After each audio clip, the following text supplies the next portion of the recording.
Hola, buenos días. En este video vamos a hablar los tipos de aislamiento que se pueden encontrar en el hospital. Vamos a comentar cada tipo de uno de ellos con sus correspondientes tarjeta de identificación, ante qué tipo de patología corresponde cada uno de ellos y sobre todo vamos a comentar las medidas de prevención tanto de vestimenta e higiene que debe usar el personal de salud como aquellos acompañantes a cargo de ese paciente.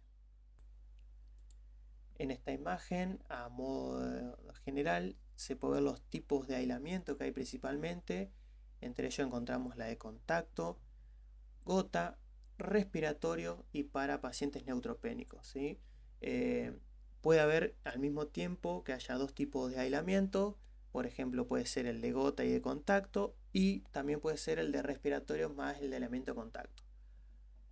También hay casos especiales en los que hay su propio aislamiento, que puede ser para el Clostridium y para el dengue. Bueno, como primer tipo de aislamiento vamos a hablar del de tipo de contacto. Este va a tener su tarjeta identificatoria en la puerta de la habitación con la letra C y va a ser indicado en aquellos usuarios portadores o infectados por bacterias KPC, MBL, estafilococo metilino resistente, y en población pediátricos en aquellos que tengan el enterococo banco resistente. También este tipo de aislamiento va a ser indicado para pacientes que tengan virosis por adenovirus, enterovirus, metaneumovirus, parainfluenza, rotavirus y virus inicial respiratorio y herpes simples, y también para aquellos pacientes que tengan escabiosis o sarna. Como medida de precaución para este tipo de aislamiento, principalmente van a ser el uso de guantes y camisolines, ¿sí? Con respecto al uso de los guantes, antes de colocar los mismos, debemos saber que tenemos que hacer un lavado de manos con soluciones hidroalcohólicas o con agua y jabón. Los camisolines deben ser colocados siempre antes de ingresar a la habitación,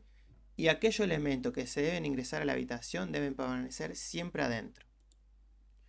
Otro tipo de aislamiento que podemos encontrar, que es similar al de contacto, es en aquellos pacientes con sospecha o confirmación para el Clostridium difficile. Ellos van a tener en su tarjeta de identificación la puerta con la letra CD, y este tipo de aislamiento va a ser indicado principalmente en aquellos con inicio de tratamiento empírico, endoscopia con colitis pseudomembranosa y en aquellos pacientes en los que tengamos un resultado positivo de la toxina.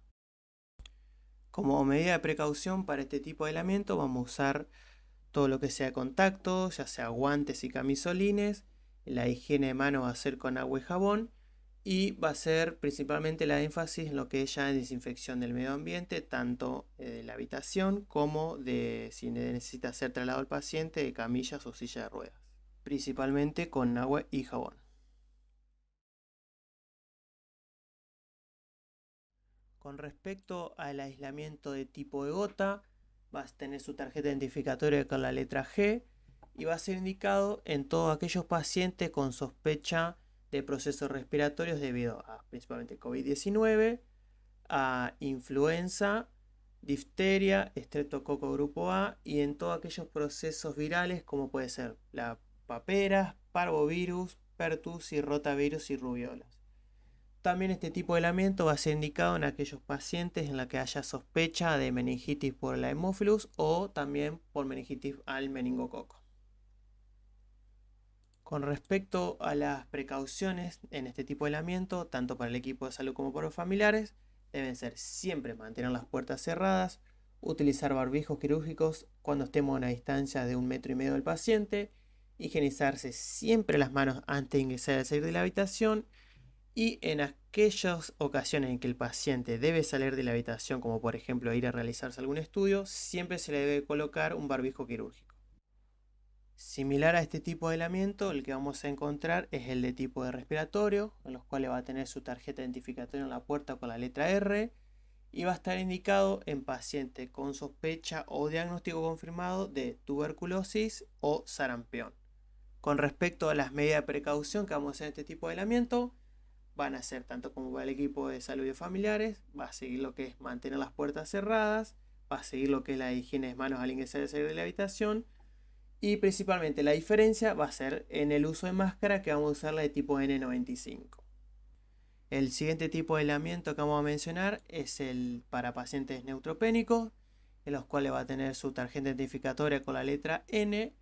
y va a ser indicado en pacientes los que es por mediante laboratorio tengamos confirmación de un grado de neutropenia y en aquellos pacientes en los que estén inmunosuprimidos.